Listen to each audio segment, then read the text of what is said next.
Everybody, my name is Jodie from Decoris Vintage Designs, and right now the daffodils are blooming, the sun is out and it's starting to get warmer and spring is definitely arriving. So I thought it was time to do a very nice bohemian pretty look that was inspired by spring.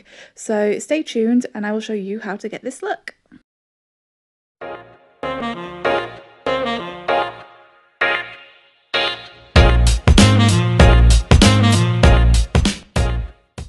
So what I've got here is I've put some WoodUbends on here, but it's just basically to embellish this piece. I've got this kind of very rustic Moroccan sort of boho look in my mind, maybe something along those lines. So I just thought these would add something interesting. I've also added some keyholes because I always just like keyholes. I like to layer colours, and when you've got details like this on a piece, it makes it so much easier to layer those colours up and create like little pockets of chippiness and, you know, just boho goodness and stuff like that. So I have got this one that I need to pop on today. I am going to pop it on this side here. Quite a nice fit. It seems to just fit perfectly there, so that's where I'm going to put this one today. Right, okay, what am I doing? So I've got my hairdryer, and if you heat these WoodUbends up, they're really, really good because they actually just bend. They do what they say on the tin. You heat them up and the wood actually bends. So there is a tiny little bit of a curve on this, not a massive one, but I am just going to heat it up rather than just stick it straight on there, just to make sure that it's nice and solidly stuck on there. Right, so I'm just going to get my hairdryer and just heat this up a little bit.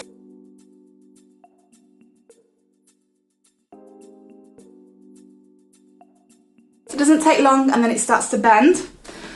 So I've got some wood glue, and I tend to use this tight bond. It's important to use a good wood glue when you're using these because it just makes it adhere a lot easier to the wood and it dries quicker. And I'm just basically going to get my paintbrush and I'm just going to put some wood glue on there. The great thing about this wood glue is that if you do put a little bit too much on, which I'm kind of like, for some reason with wood glue I tend to go in there a bit heavy. So if you go in there a little bit heavy like me, you can then just sand it off basically.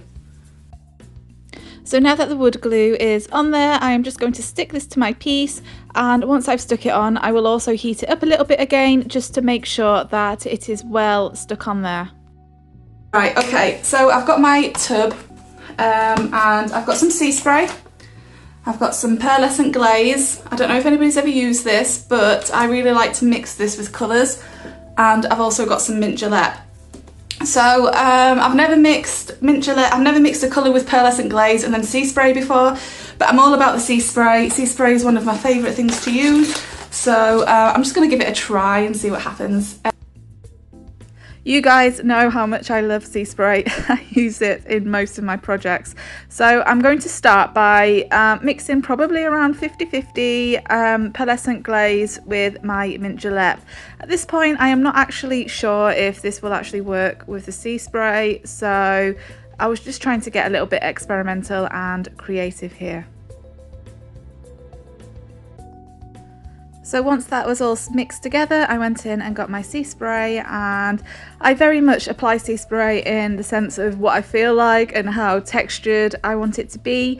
The recommendation is 2 scoops to each 8 ounce of paint, so that it's like a creamy cake batter. So you can make it thicker if you want to, you can also make it smoother. In this case, I just wanted a little bit of texture because, you know, that's kind of my thing and I love my texture. Right, so what I am going to be using today is the La Petite brush by Dixie Belle.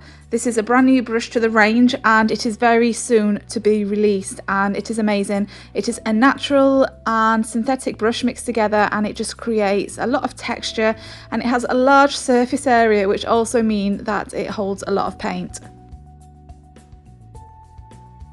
So I am coming in now and I am basically just stippling on this paint. So if you are not familiar with stippling, what this means is you are basically just dabbing your brush onto the surface of the wood, and this will create lots of texture and give the kind of faux stone finish that I'm looking for.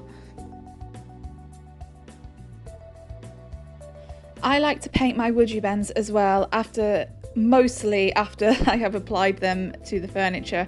The reason being is that I feel like they look more in synergy with your piece of furniture and a lot more natural if they're painted afterwards. That being said, sometimes, you know, if I'm just wanting to paint them pure gold and I am not wanting it to look rustic or affect the furniture in any way, then maybe I will apply the paint beforehand.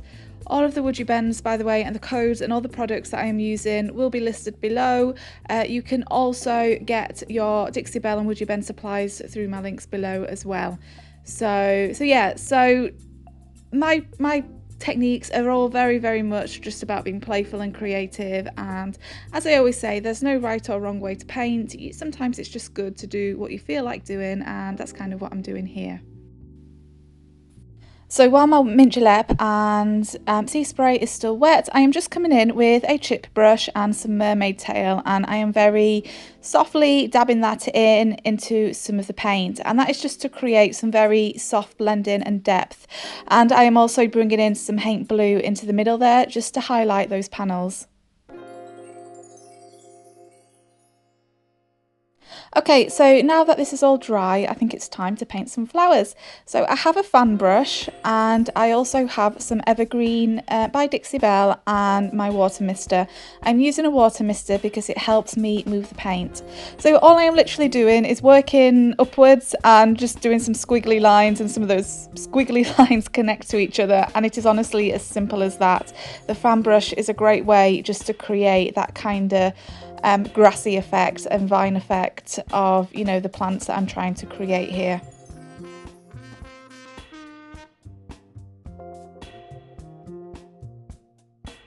So now using another artist brush with a soft round edge, I'm coming in with my Evergreen again and just patting away at the bottom there. So what I'm envisaging when I am doing this is foliage and bushes and things like that. So a lot of this is not super technical. You know, I'm also coming in, sorry guys, with a bit of palmetto here for shadowing. So all I'm doing is creating different shapes and different textures. I'm using darker colours for shadowing and lighter colours for highlighting, and that's kind of the gist of what it is. It's very fluid, very abstract. You know, guys, it's not fine art at the end of the day. It's just very fluid art that I'm doing here. And I feel like any of you guys can create this if you want. All you have to do is get a little bit experimental with your squiggles and your colours.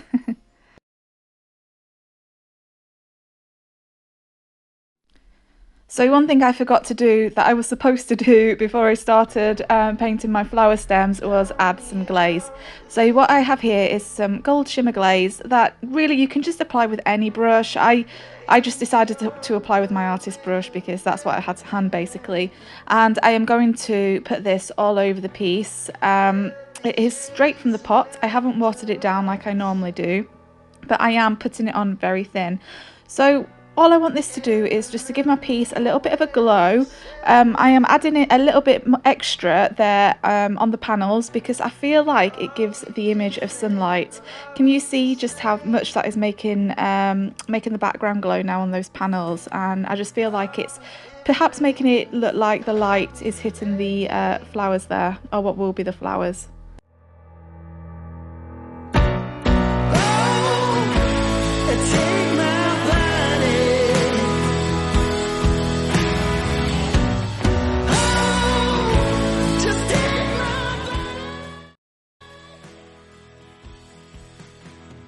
Now that the glaze and the Evergreen is all dry, I'm coming in now with a mop brush and some pink champagne, which is a very pale white kind of pink from the Dixie Belle range. I'm squeezing the mop brush as I paint, and I'm kind of creating, I don't even know what they're called, the flowers, but basically I'm just creating different patterns and shapes just to make it look like there are different, you know, that there's going to be different flowers there. So when I'm painting this, I had a very I'm just trying to think of the artist. I'm very impressionist kind of style in mind. I wanted the idea that these were window panels, maybe in a kitchen or something, and when you look through the panels you are looking into a wild garden, and I just wanted it to be very abstract. So I'm coming in with different colours here now, as you can see, still using the mop brush. I have some Daisy, I also have some Amethyst mixed with my pink champagne to create some different variations. And what I'm doing here is mixing some Flamingo, which is a coral colour, into my Honky Tonk Red, just to create a sort of redder coral. So I'm making a lot of my, so as I'm dabbing, it is a lot thicker at the bottom as it is at the top. So when you think of, I think, you know, like foxgloves and things like that, they tend to be much thicker at the bottom, and then they get a little bit more sparse as they grow out towards the top. You might also want to put bends in your flowers because, you know, flowers, wildflowers, you know, in the gardens and things, they're not perfect, are they? They grow in different ways, they have different variations of colour, they have little quirks and bends to them and things like that. So that's kind of what I'm thinking here. So I'm also alternating between my fan brush and again just doing a few squiggles with that, and maybe just creating some more leaves and stems and things like that. So I didn't use a picture here as I was painting this, but I have used pictures in the past. So one bit of advice I would give is, if you're unsure of what the shapes and things you want to use, just get a picture off Pinterest of some flowers or a garden or a country scene or whatever that you like. And you don't need to study it in massive detail if you want it to look abstract. All you have to do is look at the colours, look at where maybe the light is hitting it and where the shadows are, and just look at the shapes and then just recreate that. You don't need to recreate every tiny little bit of detail. If you want this kind of look, all you have to do is give almost the impression of it.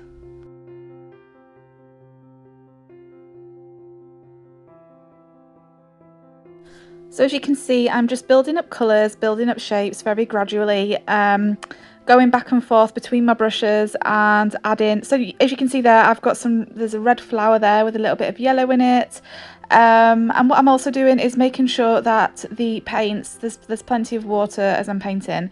What this does, you don't want so much water that it's saturated and dripping, but by adding that little bit of extra water, when I'm actually creating my shapes, it is looking very faded and almost like a watercolour, and it's just helping me blend it out a little bit more. So there are lots of different things and techniques that you can use just to give the impression of abstract art, and that's basically what this is. Just make sure that as you go along, that if your paints are starting to get quite muddy and you're losing the different colours and things like that, just maybe use a different brush, or even let it dry and then go back to it. But the point of this is to get a lot of those colours meshed and blended together, so just to get that very watery, faded abstract look and, you know, watercolour look.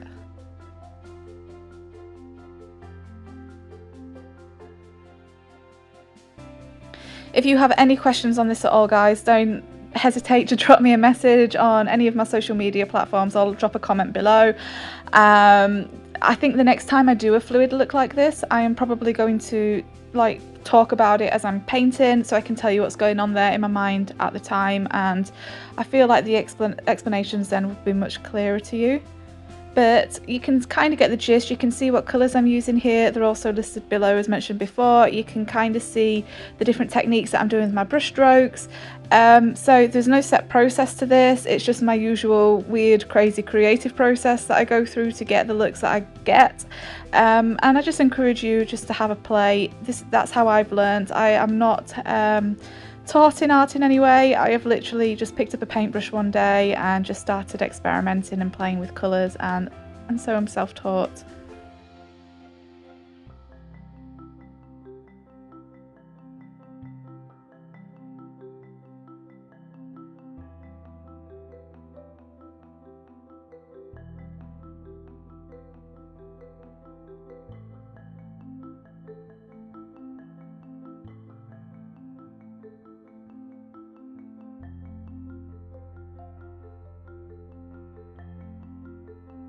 Alright, so what I decided to do next was bring some of those colours that I created and dry brush them onto the outside of this piece. So just using a chip brush, I'm making sure there's no water and making sure that my brush is dry. I'm putting a tiny little bit of the colours onto my brush and dry brushing them onto the piece of furniture. Okay, and then I want to bring these colours together, and I want to make sure they look like they're part of the piece. So with I have a separate brush for each colour, and I'm using chip brushes again, and Mint Julep and Mermaid Tail, which are my two original colours. And just using the same dry brushing process, I am dry brushing that over the brighter colours that I used. And all that will do is make sure that it will just help bring those colours together a little bit and stop those colours from looking so harsh. Again, it will just give this very soft, very glowing kind of spring look.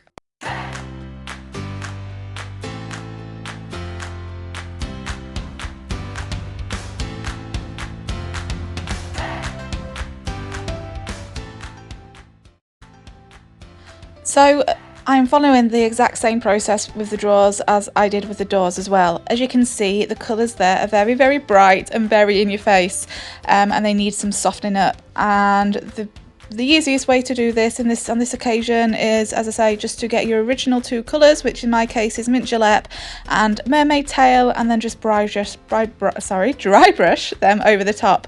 And as you can see, the colours are still there, but they're very soft and very subtle, and they don't look too gaudy, if that makes any sense at all.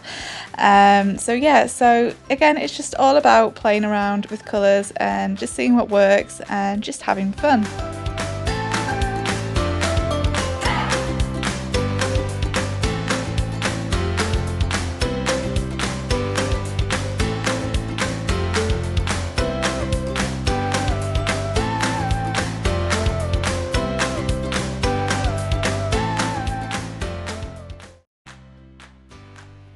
Okay, so you guys ask me all the time what I do to the top of the piece, and okay, I'm going to show you here as soon as I stop wandering off away from the camera. Okay, so again, I just have some Mint Julep mixed with sea spray. I didn't bother mixing any pearlescent glaze in with it this time, so just as an FYI guys, the pearlescent glaze and the Mint Julep worked really well together, but as soon as I added the sea spray, the sea spray kind of dulled the glaze look, if that makes sense, so there was no point adding the glaze to this. So, and then I have my Mermaid Tail with a separate brush, and I'm literally just going around the edge with my Mermaid Tail just to create a little bit of depth and rusticness to this.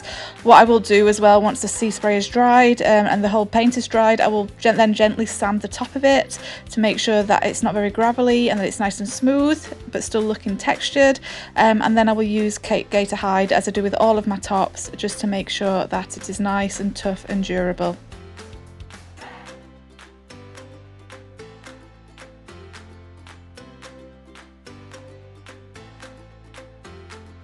Alright, now the whole piece is dried, it's time to add some finishing touches, starting with the Gilding Wax in copper and an artist brush. I am very gently going to just rub the copper over some of these details. I think the copper would look really good because it has a little bit of red in it and it will contrast nicely with the green. And I'm also doing the same on the WoodUbend. So just also guys, I painted the WoodUbend exactly the same way as I painted the rest of the furniture, by adding colours, softening it up with my Mint Julep and Mermaid Tail, and now I'm obviously adding a little bit of copper onto this as well. So the idea is I want the copper to look like it, as with many of my pieces, I just want the copper to look like it's faded away over time. So I'm then coming in with some, it was either 380 or 320 grit sandpaper, and I'm just distressing the WoodUbend and also softly sanding where the flowers are, because I just don't want them to look too cartoony. I think when they look harsh, it really can look a bit cartoony. I want them to look soft, so that's what that does. And then lastly, I'm using Dixie Belle's Easy Peasy Spray Wax. It's easy as spraying it on and then wiping it off after 30 minutes.